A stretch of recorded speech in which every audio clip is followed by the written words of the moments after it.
জেলে আহির মাছ ধরতে যাওয়ার জন্য তার বউ পালককে ডেকে বলতে থাকে, ও বউ, বউ গো, এই বাড়িতে আসো নাকি?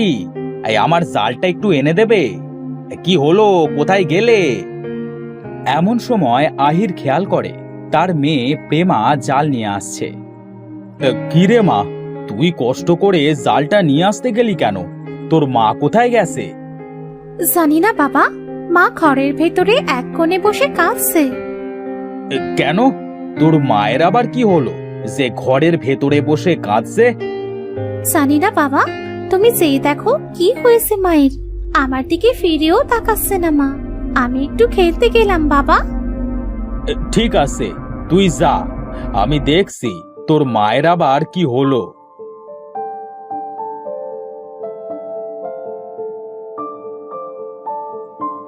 বউ, ও বউ, কি হয়েছে তোমার? ঘরে বসে বসে কাঁদছো কেন? আরে তুমি যদি না বলে এভাবে কাঁদো, তাহলে আমি বুঝবো কিভাবে তোমার কি হয়েছে? আমার না আরেকটা হাত হয়েছে। আর একটা হাত হয়েছে মানে? তুমি কি আমার সাথে মজা করছো নাকি? আমি মজা করছি না গো। দেখবে, দেখবে আমার হাতটা। কেঁদো না, একটু শান্ত হও। কই দেখি তোমার আরেকটা হাত কোথায় হয়েছে। আরে সত্যিই তো, এই তোমার এই 3 নাম্বার হাতটা আবার কখন হলো, কিভাবে হলো? তুমি যে নদী থেকে মাছ মেরে এনেছো, ওই মাছটা কাটার সময় হঠাৎ আমার এই হাতটা গজিয়েছে। জানি না তোমার কি হলো, দেখবে সব ঠিক হয়ে যাবে। তুমি থাকো, আমি নদীতে যাচ্ছি মাছ ধরতে। আহির মাছ ধরতে চলে যায় নদীতে।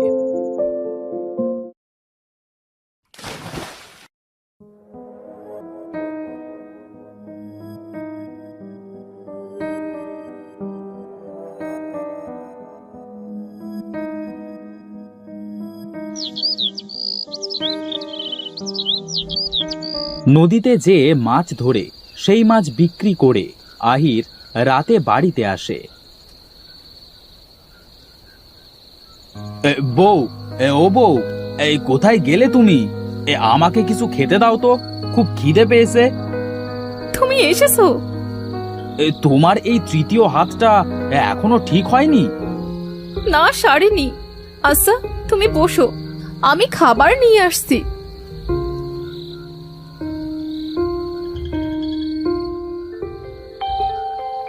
আহা হা, আজকের তরকারিটা যেন অন্যরকম স্বাদ হয়েছে। তরকারিটার সাথে যদি একটু লেবু হতো, তাহলে আরো ভালো লাগতো। এই রাতের বেলা লেবু কিভাবে আনবো? এটা বলবার সাথে সাথে পালকের তৃতীয় হাতটি অনেক লম্বা হয়েছে, গাছ থেকে লেবু পেড়ে নিয়ে আসে। আরে আরে, এটা কি হচ্ছে? তোমার হাত এত লম্বা হলো কিভাবে? আর লেবুও পেড়ে আনলো? তুমি আবার ভূত নও তো? আমার কিন্তু ভয় করছে। আমিও তো বুঝতে পারছি না, আমার হাতটা এত লম্বা হলো কিভাবে। আমি ভূত নই, বিশ্বাস করো। মা, তোমার একটা হাত বেশি হলো কি করে মা? খুব সুন্দর, আমার খুব আনন্দ লাগছে মা। কেমন বলার সাথে সাথে লেবু পেড়ে এনে দিল। হয়েছে হয়েছে, আর পাকামি করতে হবে না, এখন সে ঘুমিয়ে পড়।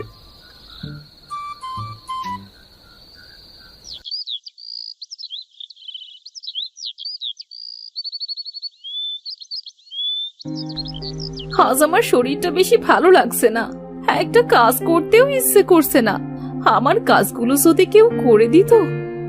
পালক এটা বলতেই পালকের তৃতীয় হাতটা লম্বা হয়ে বাড়ির সকল কাজ করে দেয়। এটা কি হচ্ছে আমার সাথে? কি অদ্ভুত! হঠাৎ আমার একটা হাত গজালো, আবার সেই হাত নিজে নিজেই আমার সমস্ত কাজ গুছিয়ে করে দিচ্ছে। পালক বসে বসে কিছু সময় চিন্তা করে, তারপর নিজে নিজেই বলে, আল্লাহ যখন আমার 3টে হাত দিয়েছে, তখন তো কিছু ভেবেই দিয়েছে। এসব নিয়ে চিন্তা করে কোনো লাভ নেই, আমাকে কাপড় চোপড় দিতে হবে। যাই।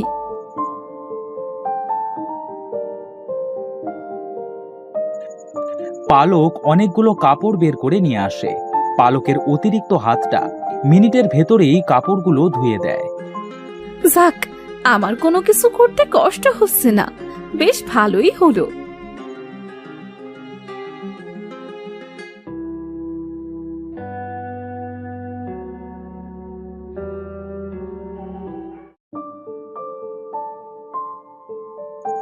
এই নাও বউ, এই মাছটা তাড়াতাড়ি কেটে সুন্দর করে কষিয়ে রান্না করবে। এই দেখো, আজ কত বড় মাছ পেয়েছি।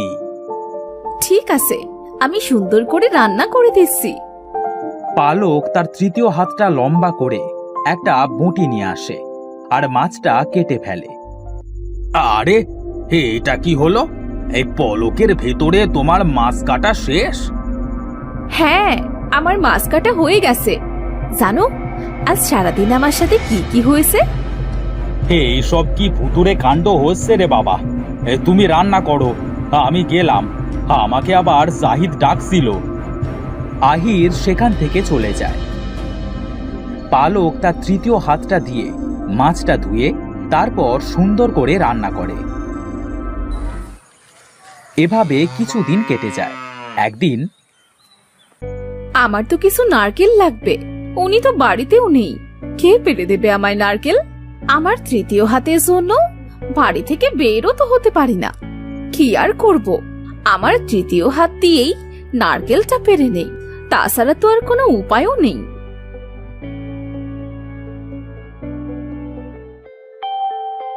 পালক তার তৃতীয় হাতটা লম্বা করে যখন নারকেল পারে, তখন তাকে রিমু দেখে ফেলে। ওরে বাবারে, ভূত বাঁচাও! আরে ভাবি, আমি তো ভূত নই, আমি পালক, ভয় পাবেন না। আপনি পালক ভাবি? কিন্তু আপনার তিনটে হাত হলো কিভাবে আমাকে বলুন তো। জানি না ভাবি, আমার এই তৃতীয় হাতটা নিজে নিজেই গজিয়েছে। কিছুদিন আগে আপনার ভাই মাছ এনেছিল, সেটা কাটার সময় এমন হয়েছে। ও আচ্ছা ভাবি, আমি তাহলে আসছি। রিমু সেখান থেকে চলে যায়। এরপর আস্তে আস্তে গ্রামের সকলের কাছে পালকের 3 হাতের কথা ছড়িয়ে পড়ে। এই ছোটু, শুনেছো কিছু? কি হয়েছে রূপা ভাবি? আমি তো কিছু শুনিনি। আহির ছেলে আছে না, ওর বউয়ের নাকি 3টে হাত গজিয়েছে। ও হ্যাঁ হ্যাঁ, আমিও শুনেছি। এই অনেকেই বলা বলি করছিল সেই হাত নাকি ভূতেদের মতো লম্বা হয়ে নারকেল পারছিল।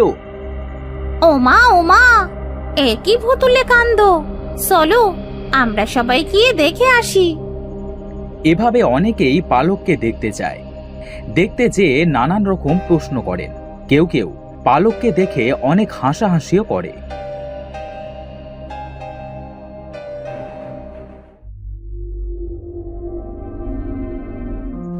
কেন দিলে আল্লাহ? আমার এই 3টা হাত কেন দিলে? সবাই আমাকে দেখে হাসাহাসি করে, টিটকিরি করে।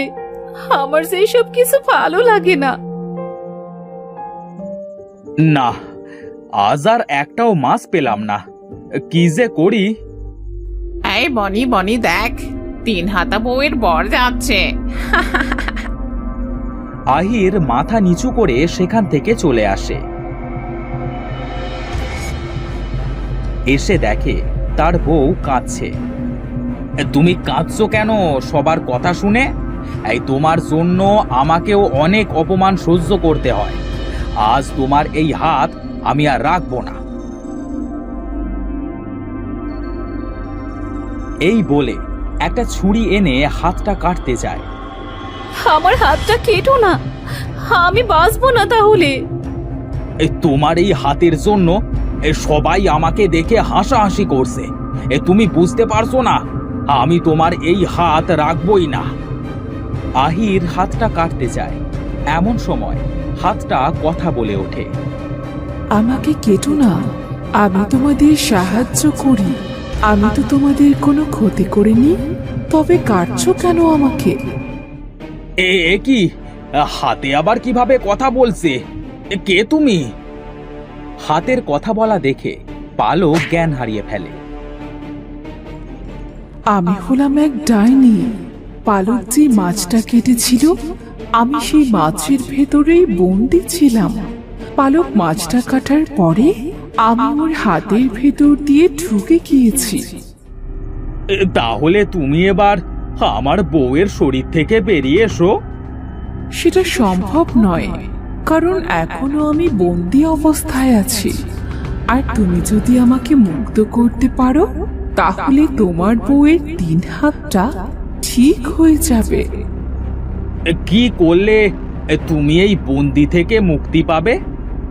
নদীর পানির নিচে একটা কালো শাপলা ফুল আছে। ওটা যদি রস করে তুমি এই হাতে লাগিয়ে দিতে পারো, তাহলেই আমি মুক্তি পাবো। আমি পানির নিচে শ্বাস নেব কিভাবে? আমি তোমাকে একটা ওষুধ গাছ দিচ্ছি। এটা খেলেই পানির নিচে একটানা 2 ঘন্টা থাকতে পারবে। তবে সেখান থেকে তুমি যদি শাপলাটি না আনতে পারো, তাহলে তুমি বেঁচে ফিরবে না। তবু আমি যাব। ঠিক আছে, নাও গাছটা বেটে রস করে খাও। আহির গাছটা নিয়ে রস করে খায়। এরপর নদীতে ঝাঁপিয়ে পড়ে।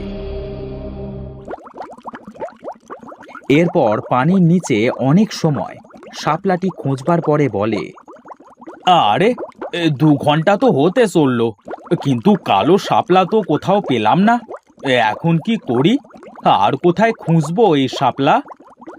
আহির আরো কিছু সময় খোঁজবার পরে পানির নিচে একটা ছোট্ট গুহা দেখতে পায়।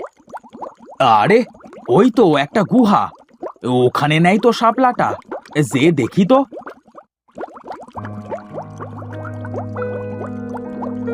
আহির গুহার ভেতরে যে শাপলা ফুলটি খুঁজে পায়। আরে এই তো সেই কালো শাপলা, যাক শেষে তাহলে খুঁজে পেলাম। আহির শাপলাটাকে নিয়ে পানির উপরে চলে আসে। এরপর বাড়িতে চলে যায়।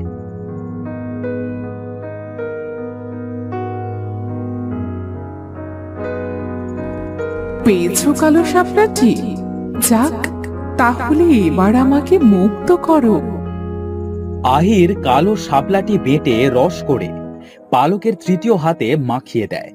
সাথে সাথে হাতটি অদৃশ্য হয়ে ডাইনিতে পরিণত হয়। ধন্যবাদ তোমাকে, এত বছর পর আমাকে মুক্তি দেওয়ার জন্য। আমার যে কি আনন্দ লাগছে।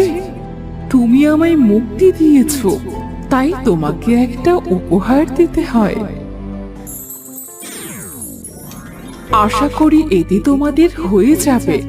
এখন আমি আসি। ডাইনিটা সেখান থেকে চলে যায়। আহির পালকের চোখে মুখে পানি ছিটিয়ে জ্ঞান ফেরায়। আমি ঠিক হয়ে গিয়েছি। হ্যাঁ, তুমি ঠিক হয়ে গিয়েছো।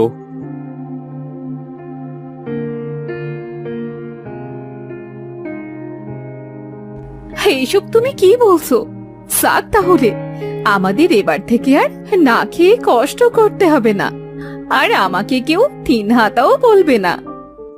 আমাকেও কেউ আর 3 হাতার বর বলে ডাকবে না। এরপর আহির ডাইনির দেওয়া সোনার মোহর বিক্রি করে ব্যবসা শুরু করে। কিছুদিনের ভেতর সে অনেক ধনী হয়ে যায়।